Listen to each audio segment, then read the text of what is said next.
Alors Made in, c'est un événement qui survient après 5 belles saisons consacrées à un autre événement qu'organisait précédemment la Chambre de commerce qui s'appelle Entrepreneur. Entrepreneur, c'était un événement qui mettait en avant les patrons.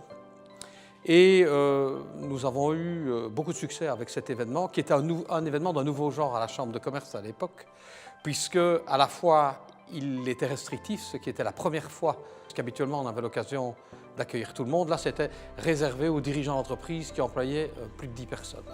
Après 5 belles saisons, il était venu le temps pour nous finalement de stopper le concept et de réfléchir à quelque chose de nouveau. Et nous est venue alors l'idée de faire une approche par localité, par commune, plutôt que par entreprise en réalité.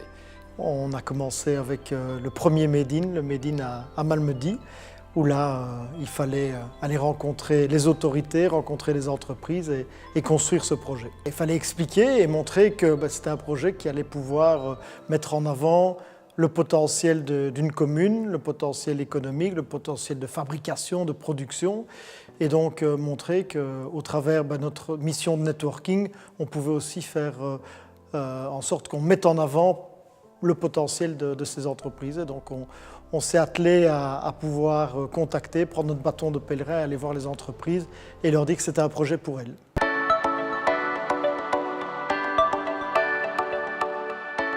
Ça commence par chercher une entreprise dans une commune de la province de Namur ou de Liège qui est d'accord d'accueillir l'événement. Donc il y a une chaîne de production, en tout cas une activité qu'elle a envie de montrer à un public d'entrepreneurs. C'est pas mal de mails, pas mal de coups de fil entre Sonia et moi pour identifier des entreprises ou bien peaufiner un petit peu l'organisation du programme. Et c'est pas mal d'échanges intéressants et collaboratifs. Après avoir trouvé l'entreprise qui va accueillir, là du coup je mets les choses en place.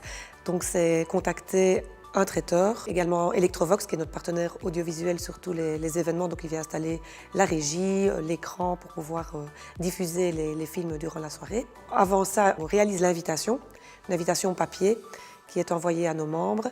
Donc pour ce faire, c'est Stéphane Kerf, le photographe attitré des Made in, qui vient faire une photo de portrait en entreprise. J'envoie la photo qui a été réalisée à Olivier Deby pour qu'il puisse lui alors réaliser l'invitation, qui sera envoyée par La Lumière, qui est une ETA à Liège et qui s'occupe d'envoyer tous nos mailings. On accueille toujours les participants à 17h30 avec un apéritif et on donne à ce moment-là l'opportunité pour eux d'aller faire une visite de l'entreprise par groupe. Donc dès 19h, on a la séance académique qui commence avec un mot de notre président, un mot de l'entreprise qui nous accueille.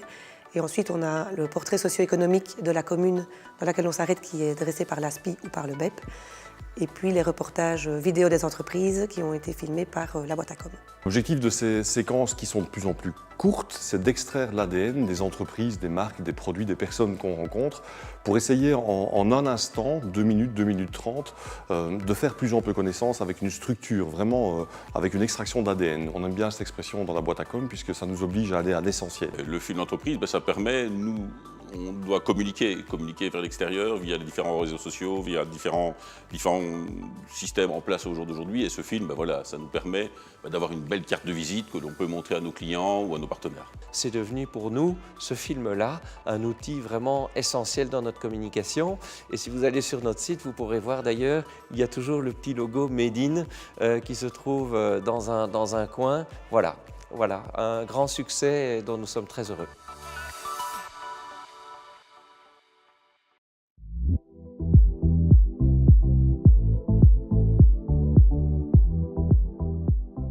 Le gros avantage, c'est de se retrouver entre personnes décisionnaires et d'avoir directement des contacts avec des gens du même niveau, sans être évidemment péjoratif sur les commerciaux, mais c'est important de pouvoir parler de patron à patron.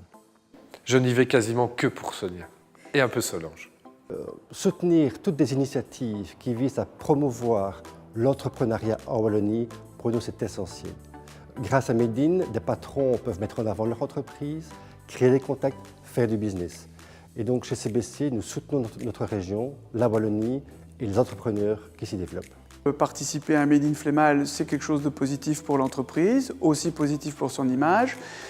C'est aussi une opportunité pour nous de rencontrer d'autres patrons, d'autres entreprises, d'autres prestations de services, d'autres collaborations pour faire naître des nouvelles synergies. Oui, c'est important. Une entreprise, c'est un ensemble de personnes qui tous les jours se lèvent, vont produire, transforment de la matière, créer de la richesse.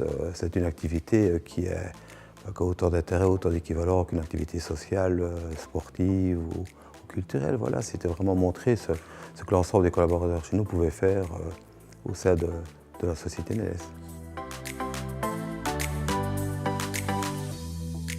Les retombées ne peuvent être jamais immédiates. On est dans l'univers du networking où je m'efforce de le rappeler régulièrement. Le networking, c'est quelque chose qui s'envisage sur le long terme. Il ne faut pas confondre networking et volonté de vouloir commercialiser, de vouloir vendre à court terme. Je dirais ce que permet le Made in au niveau du networking, c'est de mélanger toutes sortes de personnes, de profils, principalement des chefs d'entreprise, mais issus de mondes totalement divers, d'activités diverses. Donc finalement, on ne sait jamais réellement qui on va rencontrer, si ce n'est les habitués. Donc il y a d'une part l'intérêt de venir revoir des personnes qu'on a déjà rencontrées préalablement, de revoir des acteurs économiques qui s'impliquent dans les événements de la CCI et parallèlement de rencontrer des entrepreneurs, des entreprises qui viennent participer peut-être pour la première fois à Made in, qui viennent exceptionnellement parce que c'est dans leur région, c'est à côté de chez eux et qu'on n'aurait peut-être plus l'opportunité de toucher autrement, je dirais, parce qu'ils ne sont pas impliqués dans des événements de networking. Donc là, il y a ce côté one-shot pour certains, mais qui permet le matching, je dirais, avec des réguliers. Moi, mon métier principal est un métier, donc je suis business shaker, donc je fais de l'accompagnement stratégique pour PME. 75% de mes contacts commerciaux se font au Made in. Donc c'est vraiment pour moi un lieu extrêmement stratégique en termes de réseautage et de démarchage commercial. J'ai la chance de pouvoir y aller alors que je ne suis pas entrepreneur directement et j'en profite. Le retour que nous avons eu, ça a été d'abord un retour le jour même, c'est-à-dire que les différents groupes que nous avons accueillis, eh bien, ça a d'abord été un émerveillement pour les gens de découvrir l'endroit, un endroit caché qu'on ne soupçonne pas, et donc déjà énormément de retours positifs des gens qui avaient passé un excellent moment. C'est une opportunité extraordinaire pour les sociétés de pouvoir accueillir un événement chez elles, parce que contrairement à ce qui se dit dans la région, moi je ne partage pas du tout l'avis selon lequel, ou l'adage selon lequel, pour vivre heureux, il faut vivre caché. Moi je dis le contraire, pour vivre heureux, il faut se montrer, il ne faut surtout pas se cacher, et il faut avoir une certaine fierté et afficher sa fierté, puisque nous n'avons certainement pas à rougir de ce qui se fait dans notre région par rapport à ce qui se fait dans le reste du monde.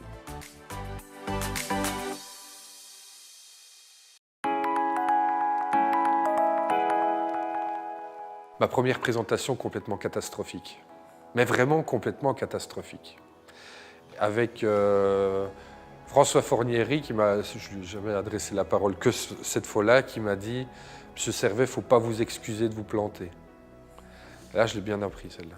Maintenant, je ne me plante plus et je ne m'excuse plus. Je sais bien que le dernier, on n'avait pas d'électricité assez, donc on a trouvé des solutions. Je crois qu'on a tiré des câbles de plus de 100 mètres parce que j'avais en fait éteint tous les moniteurs parce qu'il y avait une prise. On m'avait dit, tu peux prendre cette prise-là. C'est le dernier verre que j'ai bu avant de fermer les portes. C'est vrai que des fois, ça arrive que quand on arrive sur place ou quand on téléphone, ils ne sont pas toujours au courant que l'interview va être filmée. Et donc là, c'est toujours un peu gênant parce qu'il faut leur expliquer, oui, effectivement, qu'ils vont être filmés et qu'il faut de l'activité dans l'entreprise. Ça m'est déjà aussi arrivé d'arriver quelque part et qu'on me dise bah non, il y a beaucoup de congés en ce moment, on n'a pas d'activité. Et donc là, alors, on est obligé de reprogrammer une autre session parce que les gens ne se sont pas rendus compte qu'on venait filmer avec des caméras, quoi. Si j'avais un mot pour résumer le Made in, je dirais découverte. Entrepreneur. En avant. Sonia. Succès. Networking. Ancrage. Rencontre, partage, communication, qualité. Il y a beaucoup de mots qui me viennent en tête rapidement. Amusement. Made in Wallonie. Concept génial, ça fait 2 mots ça. Mais je dirais un vrai concept, quelque chose où il y a de l'ADN. C'est un mot que j'ai utilisé en nous l'appropriant, nous, à la boîte à com. Mais s'il y a bien un concept de la chambre de commerce qui a de l'ADN, c'est Made in.